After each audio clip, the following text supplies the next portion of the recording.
Good morning, good afternoon, good evening, wherever you are. It's been such a busy time for me. So I needed to take a little bit of a break to make sure I got some things in order, but I'm glad to be joining you again today. Today, I want to talk to you about breaking free from strongholds, specifically strongholds of control, significance, and comfort. And so last night, while I was in the prison, we discussed breaking free from those strongholds, again, control, significance, and comfort. One thing I've learned, and I'm going to say this, one thing I've learned in my time as men's prison ministry leader is that prison is a concentrated version of the world we all live in. I want to say that again. Prison is a concentrated version of the world we live in. Everything you see out here in the world, out beyond those walls, you will find in prison. You're going to see the same struggles: pride, insecurity, fear, image management, power struggles. They're all there. They're just intensified. And there's no distraction, no escape from those things. It's constantly being exposed to them. But again, these are not just prison problems, they are human problems. And scriptures tell us that they are not new problems, they're not new issues.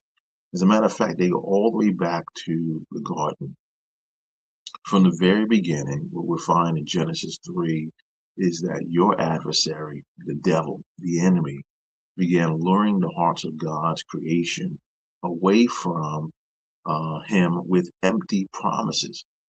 Now, God had already given Adam and Eve identity. He'd already given them significance, and he'd already given them all the provision and relationship they needed. But the serpent, your adversary, the enemy, whispered to them, "You can be like God." He was promising them something bigger and better. And that was the hook: control, significance, and self determination. The adversary did not tempt them with something ugly or what looked to be painful. The adversary did not tempt them with something that seemed to be deceptive. He tempted them with something that sounded empowering. From the very beginning, the strategy has been the same: elevate something above God, convince humanity it will deliver more, and watch it enslave them. In 1 Peter 5 and 8, we see that we read where it says the adversary, your enemy, the devil, is roaming around like a roaring lion, seeking whom he may devour. He devours us through deception. And the deception always looks like this. This, whatever this is, this person, place, or thing, is going to satisfy you more than your obedience to the Lord. But idols, they always overpromise and underdeliver. Strongholds, if we're not careful, will become idols in our lives. Control, significance, and comfort can become an idol. An idol is something that is elevated in place of God. It surpasses God in our hearts and in our minds. Now, we may not say it out loud, but our actions reveal what rules our hearts, what we protect at all costs, what we fear losing, what dictates our emotions, what we sacrifice for. That becomes our functional, if you will, lowercase g, God.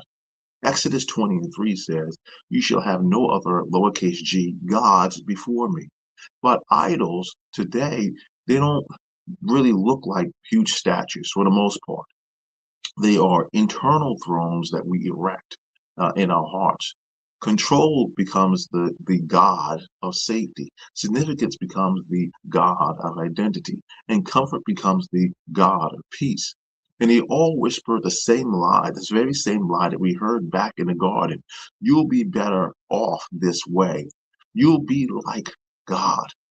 The stronghold of comfort or control, excuse me, you find in Proverbs 16 and 9 says, "In their hearts, humans plan their course, but the Lord is the one who establishes their way."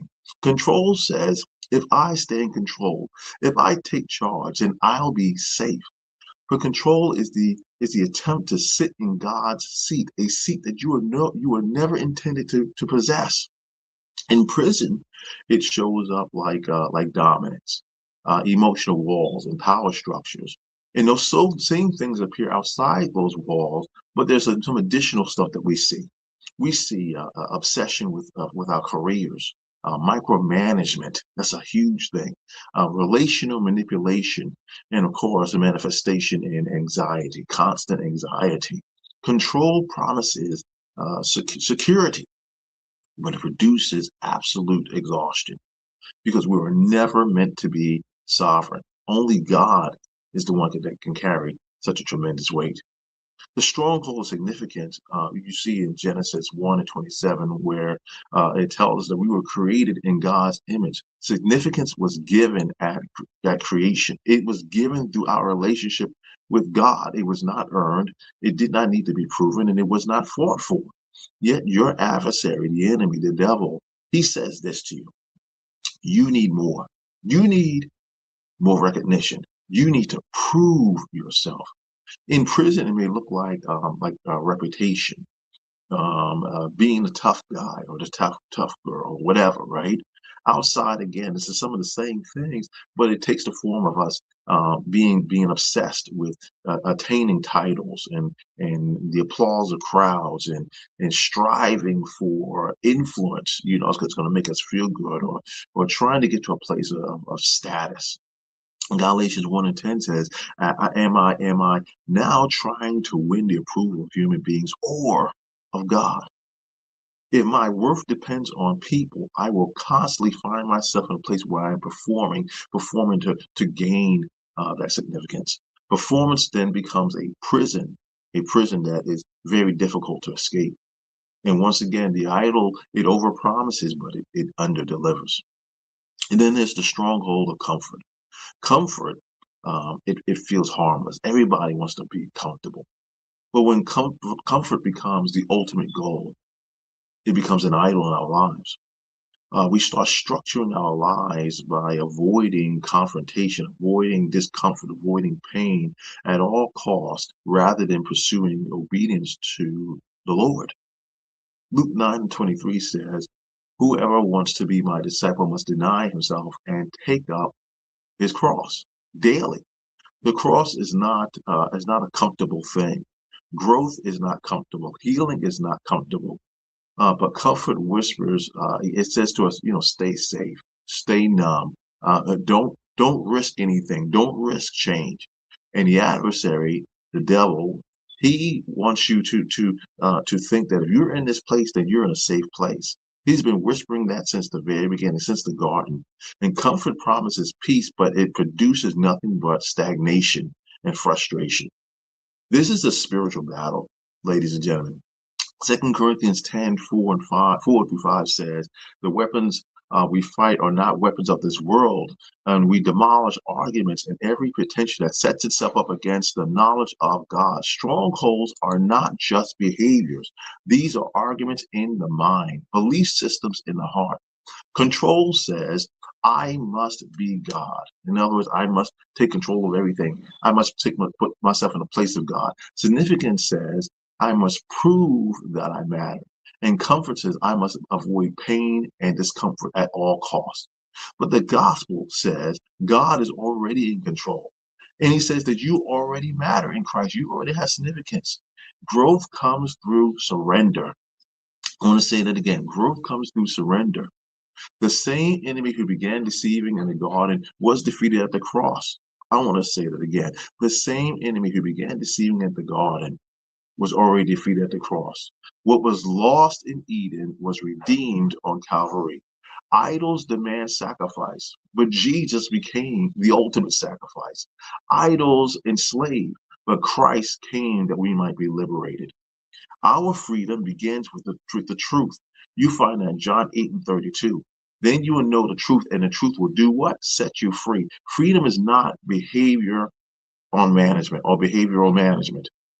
It is dethroning the idols in our lives. It is recognizing where the adversary has whispered lies in our ears. It is removing control from the throne and placing trust there. It is removing performance from the throne and placing identity in Christ there. It is removing comfort from the throne and placing obedience there. The garden shows that the pattern that has been going on for millennia. The prison shows us the consequences, and that's a physical representation, but it's happening in our hearts and our minds every day. But the cross shows us the path to victory. So the question today is, what strongholds, not if I have a stronghold, but what strongholds have I erected in my life? Because we all have them. We all have them. The question is, what is sitting on the throne of my heart right now? What needs to be taken down? Is it control? Is it significance? Is it comfort? Because whatever sits on the throne will shape your life. And only the King of Kings is worthy of sitting on that throne. God bless you.